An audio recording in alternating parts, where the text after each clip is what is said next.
if I...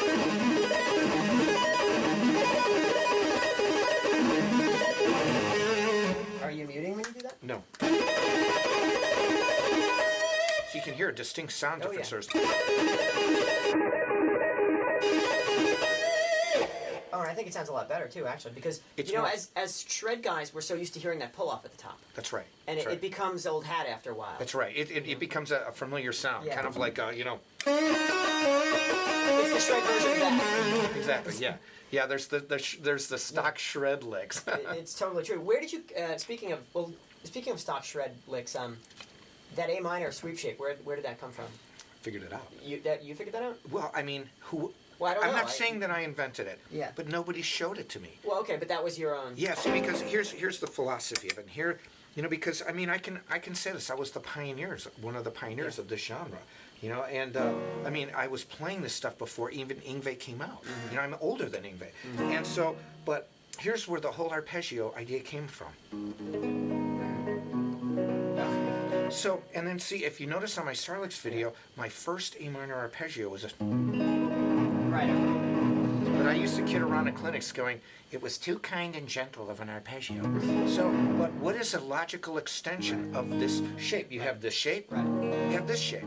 So, that's when I started doing it. And then I started looking at the notes like I did on this. Oh, you've got these notes and these. I just started thinking about an extension. So where is that extension? There and there. So it made sense. So I started goofing around with it. I used to practice this Yeah. 1,000 times That in a was row. before, what years are we talking about here? We're talking probably... Late 70s or something, or early 80s? No, I'd say like early 80s. Early 80s. Yeah. So like, Yeah, I mean, probably... considering Yngwie came out in like 83 or something. That's right, 84. I saw his very first show with Mike Varney. Oh, really? I was there, yeah. Okay. Yeah, because I was a shrapnel guy at that And you were time. already doing this stuff at that point. Yeah, but I'm not saying that I never played Yeah. the neoclassical sound like Yngwie. That's I never heard And things you really, like that. to a large degree, have not since either. No, it's not my thing. Yeah. You know, I mean, I there's hints of it there, Right. but it's not. You know, I don't want to. But these arpeggio shapes, I already had them down, and Well, Yngwie doesn't even play it that way. I've never. He no. doesn't. He does that. He's more of a. Well, actually, he does that exact same notes, but he actually plays. Where you would use the index finger, he uses the middle finger and rearranges, puts two notes on the D string. I don't know if that makes any sense. No.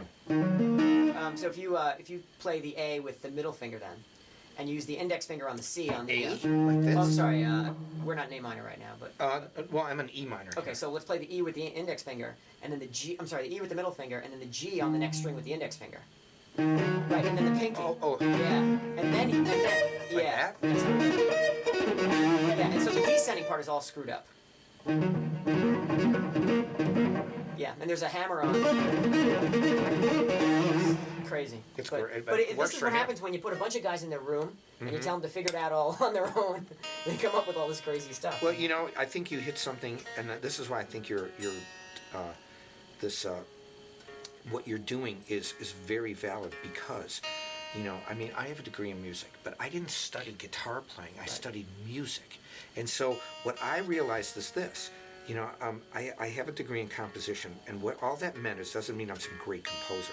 It just meant that I had to study every instrument in the symphony orchestra because the word is idiomatic. That what is idiomatic for the clarinet, if you don't know what is idiomatic for the clarinet, how do you know how to write for it? For example, ledger line, when you play a G, the fifth above middle C, and go G, G sharp A on a clarinet, it's a hard finger position. So if you don't know that and you write, the clarinet's going to shoot you. And so, the word was idiomatic. And here's what I found out: when it's like you said with gypsy jazz, it's probably the only discipline, guitar, where the pick, it's a certain pick, it's a certain way to hold the pick, certain style of guitar. Violins like that. You mentioned piano. I studied piano. Piano's like that. Finger positions. Guitar's not. But that's what makes it so unique.